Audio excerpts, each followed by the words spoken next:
네, 일단 강의 목차에 대해서 설명드리도록 하겠습니다. 두 가지로 나뉘게 되는데요. 첫 번째로는 IT 용어, 그 다음에 두 번째로는 프로그래밍 언어가 있을 것 같습니다. 근데 첫 번째 IT 용어를 다루는 이유는 우리가 개발을 할 때 커뮤니케이션을 하기 위해서는 IT의 전반적인 이해도와 그 다음에 내용을 알아야 하기 때문에 IT 용어를 진행을 하고요. 그 다음에 두 번째 프로그래밍 언어는 우리가 이 클라우드 언어에서 클라우드 환경에서 개발을 하기 위해서는 프로그래밍이라는 것을 진행을 합니다. 거기에 맞는 언어를 미리 사전에 학습하셔야 합니다. 네, IT 기술 용어로는 라이브러리와 프레임워크, API, 네트워크, 디자인 패턴, 그리고 데이터베이스, 클라우드 이렇게 이루어지겠고요.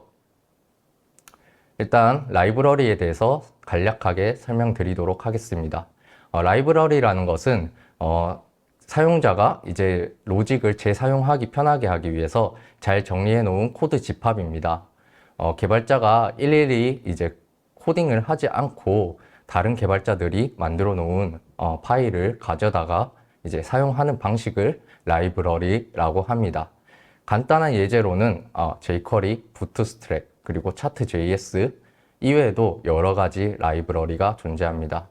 어떤 라이브러리가 있는지는 구글링 아니면 검색을 통해서 먼저 학습을 하실 필요가 있을 것 같습니다. 네, 두 번째로는 프레임워크인데요. 프레임워크는 프레임과 그 다음에 워크라는 영어 단어의 합성어입니다. 프레임워크는 일단은 어느 정도 틀이 만들어져 있는 방식을 의미합니다.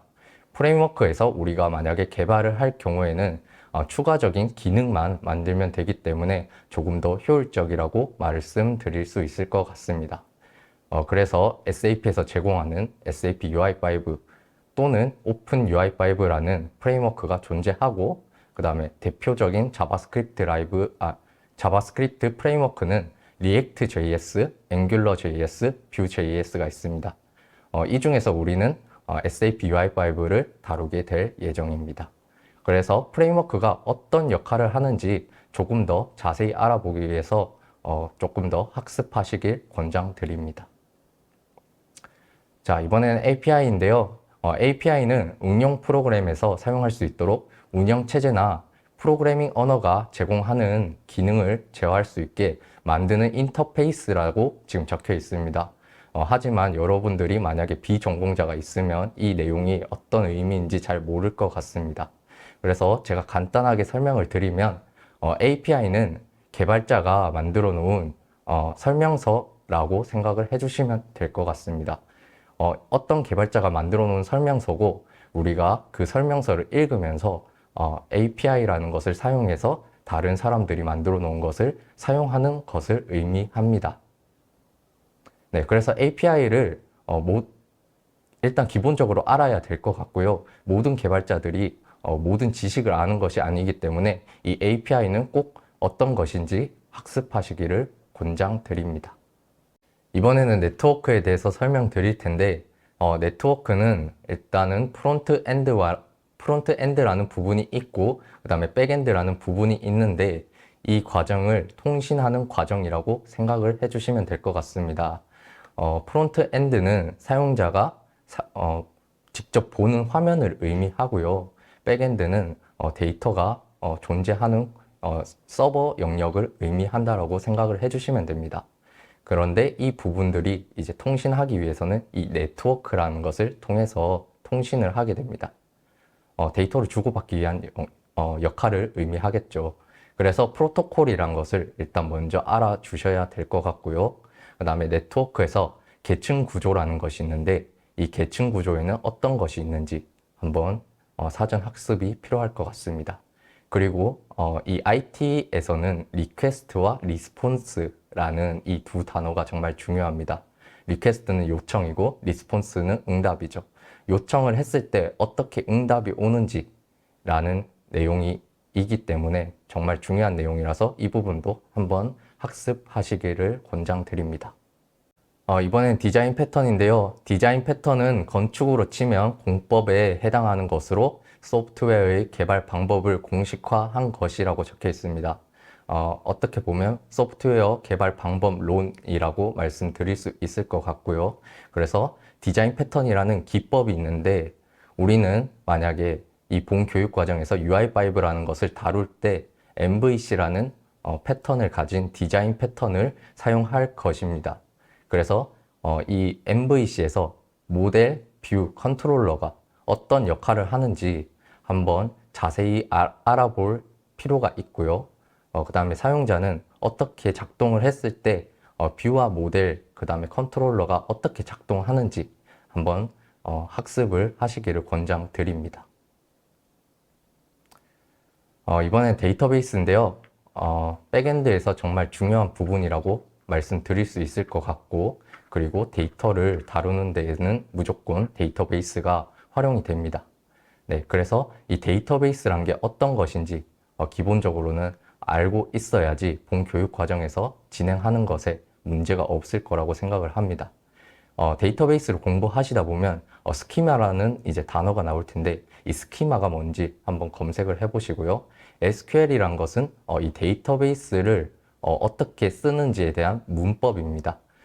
근데 본 교육 과정에서 분명히 진행을 할 테지만 미리 사전에 학습을 하신다면 조금 더 원활하게 진행을 할 수 있을 것 같습니다. 그리고 DDL, DML, 그 다음에 DCL이 뭔지 한번 검색해서 사전에 학습하시는 것을 권장드립니다. 네, 이번에는 클라우드인데요. 이번 본 교육 과정에서 정말 중요한 부분이죠. 그래서 클라우드가 어떤 것인지에 대해서 일단 간략하게 설명드리고자 합니다.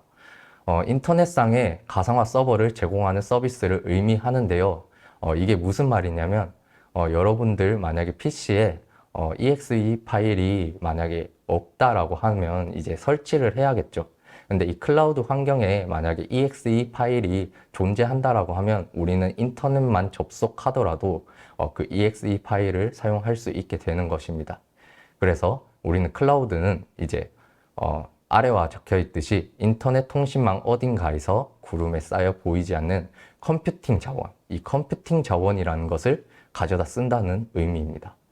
그래서 이 클라우드에서는 뭐 데이터베이스가 존재할 수도 있고요. 우리가 이제 어플리케이션을 또 개발을 할 수도 있고, 그리고 AI, 그 다음에 인공지능 등 여러 가지 서비스를 제공합니다. SAP에서는 그래서 이 서비스, 클라우드 서비스를 제공을 하고요. 이를 BTP라고 하는데요. 비즈니스 테크놀로지 플랫폼이라고 합니다. 이에 대해서 한번 학습하시고 어떤 것인지 먼저 알아보는 습관이 필요할 것 같은데요. 한번 알아보시고 오시는 것을 권장드립니다. 이번에 설명드릴 부분은 프로그래밍 언어입니다. 우리가 개발자 양성 과정이기 때문에 개발을 하려면 언어를 알아야 하고 그 언어를 이제 프로그래밍 할 줄 알아야겠죠. 일단은 제가 세 가지를 공부하시기를 권장드리는데 본 교육 과정에서는 HTML, 그 다음 자바스크립트를 미리 사전에 학습하고 오시기를 권장드립니다. 왜냐하면 우리가 웹에서 개발을 하는 것은 이 HTML이라는 것과 그 다음에 자바스크립트를 활용해서 웹을 표현하기 때문에 이를 먼저 알고 오셔야 합니다.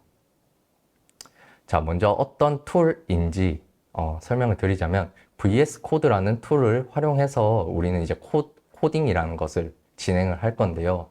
VS 코드는 아래와 같은 주소에서 설치를 하실 수가 있고요. 그 다음에 사용할 때는 이것은 조금 사전에 학습하시고 오시기를 권장드립니다. 본 교육을 실시할 때는 VS 코드를 진행할 수도 있지만 SAP에서 제공하는 비즈니스 어플리케이션 스튜디오라는 것이 존재합니다. 그래서 본 교육을 실시할 때는 이러한 툴을 사용한다 라고 생각을 해주시면 될 것 같고요. 사전 공부를 할 때는 VS 코드로 공부하셔야 할 것 같습니다. HTML에 대해서 간략하게 설명드리겠습니다. 우리가 웹페이지, 만약에 네이버 아니면 SAP 홈페이지를 딱 봤을 때 그냥 보이는 부분이 있지 않습니까? 그 보이는 부분, 골격이라고 하고 그 화면 구조를 담당하는 역할을 이 HTML이라는 언어가 이제 표현을 해줍니다. 그래서 HTML을 기본적으로 알고 있어야 하고요. VS 코드를 통해서 이 HTML을 어떻게 선언을 하는지, 그리고 태그가 무엇인지, 태그는 간략하게 설명드리면 HTML에 있는 뭐 버튼이라든지 인풋이라든지 그러한 부분을 나타낼 것 같습니다. 그리고 헤드 태그랑 바디 태그란 것이 존재하는데요.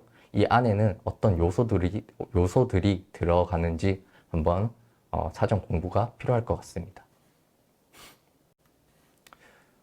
이번 학습에서 만약에 공부를 하실 때 가장 많이 보셔야 할 부분일 것 같아요. 자바스크립트라는 프로그래밍 언어인데요. 일단은 프로그래밍 언어라는 것은 우리가 어떠한 어플리케이션을 만들 때 사용되는 언어이겠죠. 언어를 활용할 때는 아래와 같이 이러한 문법들을 알고 있어야 합니다. 먼저 기본적으로 변수, 그 다음에 자료형, 배열, 객체, 연산자, 함수, 조건문, 이벤트 이외에도 정말 다양한 문법들이 있습니다. 근데 이것을 기본적으로 알아야 하는 문법에 대해서 제가 일단 간략하게 PPT에 나타냈고요. 이 PPT에 있는 내용을 꼭 인지하고 있어야 하기 때문에 이 부분은 정말로 중요하게 생각해 주시기 바랍니다. 자, 일단 변수에 대해서 간략하게 설명드리도록 하겠습니다. 변수라는 것은 우리가 값을 할당하는 것을 의미합니다.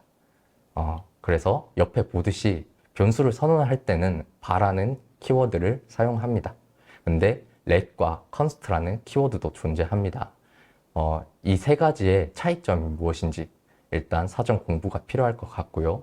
그 다음에 값 할당할 때는 그냥 변수에 이 는이라는 연산자를 통하고 그 다음에 값을 할당해주면 됩니다. 그러면 1이라는 값이 이제 x에 들어오겠죠. 그러면 이렇게 출력을 해보게 되면 1이라는 값이 출력되는 것을 보실 수가 있을 것 같습니다.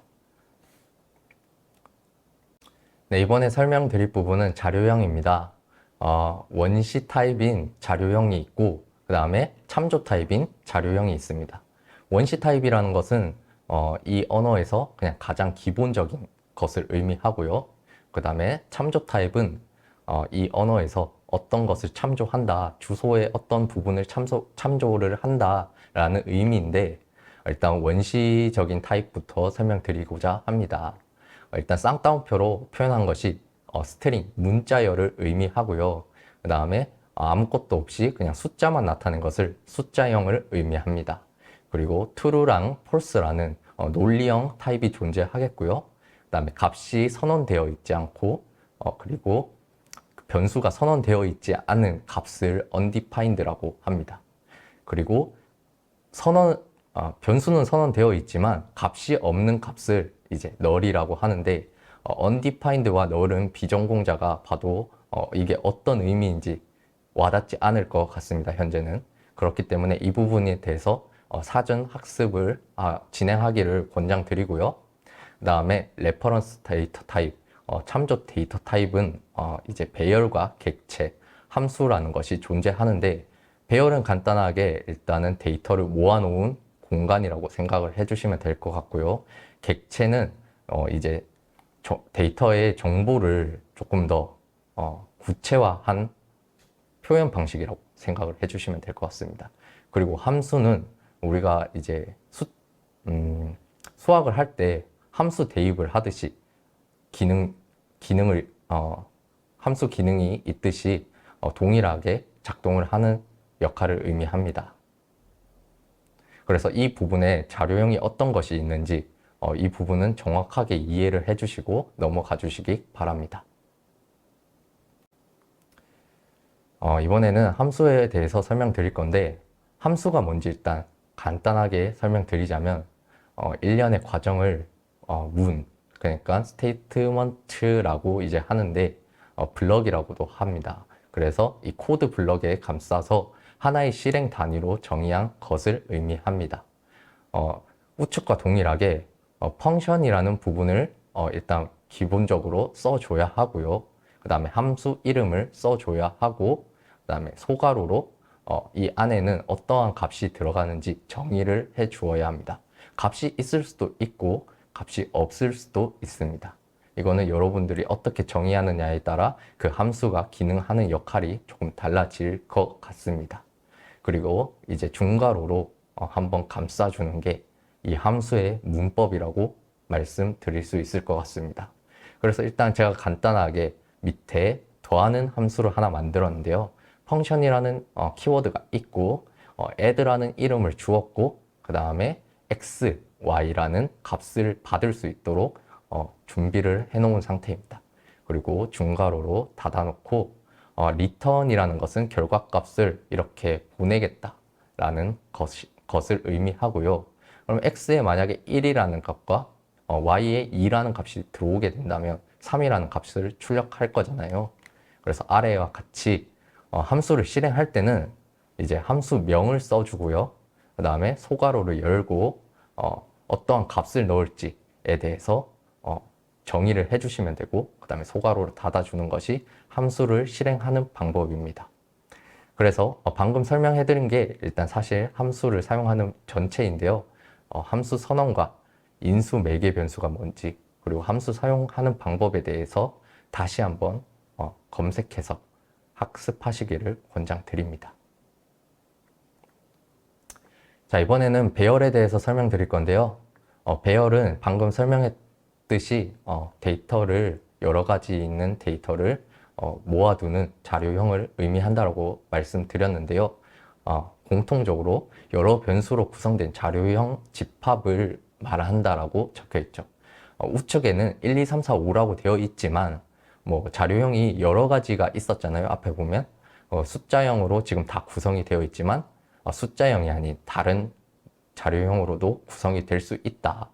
그래서 너무 한정지어서 옆에 있는 코드로만 한정지어서 보지 마시고 아래와 적혀 있듯이 배열을 어떻게 선언하는지 그리고 배열의 원소는 뭔지 내장 함수는 뭔지 그리고 원소 변경할 때는 어떻게 해야 되는지 일단 우측의 코드가 제가 일단 먼저 다 써놓은 내용이긴 하지만 일단 시간 관계상 이 부분에 대해서 학습하시고 이 코드를 한번 읽어보시는 것을 권장드립니다.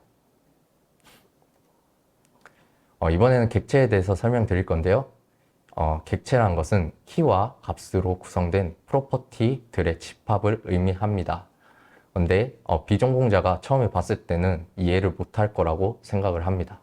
그래서 우측에 보시면 지금 현재 프로퍼티라는 부분은 이 num1이라는 값과 그 다음에 이 10이라는 부분이 정의되어 있는 이 부분을 프로퍼티라고 하고요. 그 다음에 프로퍼티에 함수화로 되어 있는 것이 이제 메소드입니다.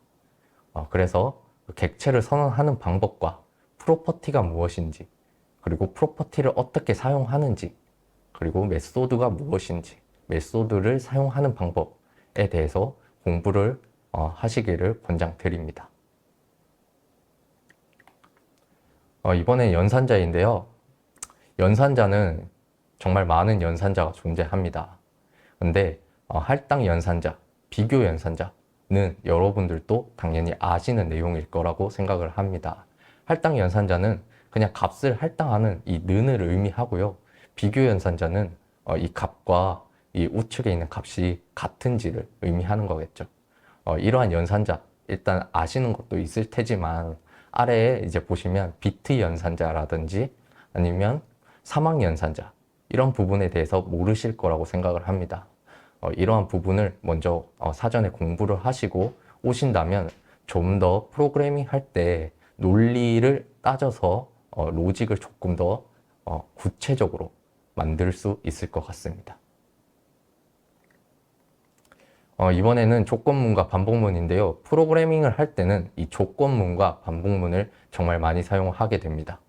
조건문이란 것은 우리가 로직을 사용할 때, 로직을 만들 때 이제 어떠한 조건이 맞냐 아니냐를 따지는 것을 의미하고요.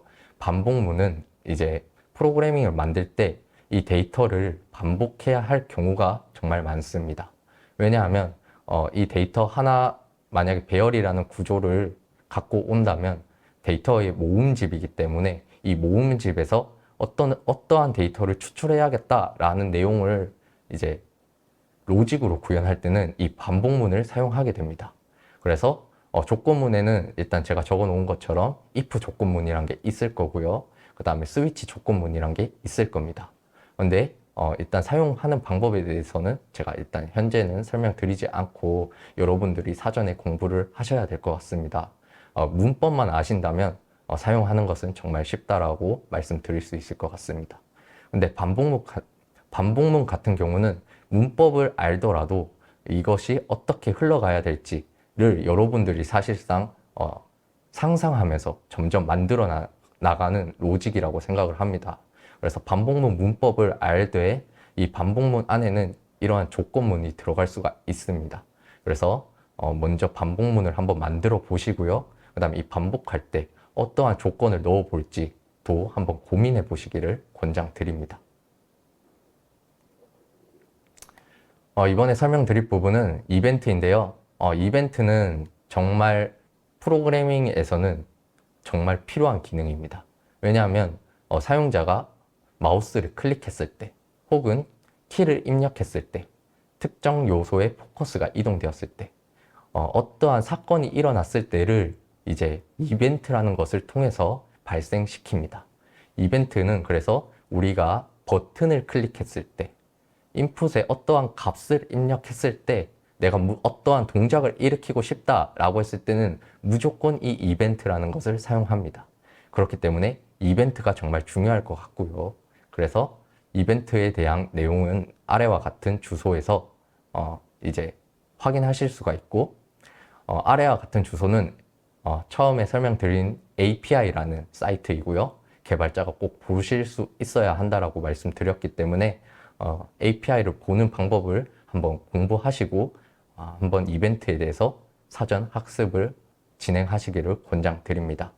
그래서 이벤트를 선언할 때는 어떻게 해야 되는지, 그리고 이벤트를 작동할 때는 어떻게 기능을 작동시켜야 될지, 그리고 HTML과 자바스크립트를 연결시켜야지만이 이 이벤트란 게 작동합니다. 그래서 이 연관성에 대해서 한번 코딩을 해보시기를 권장드립니다.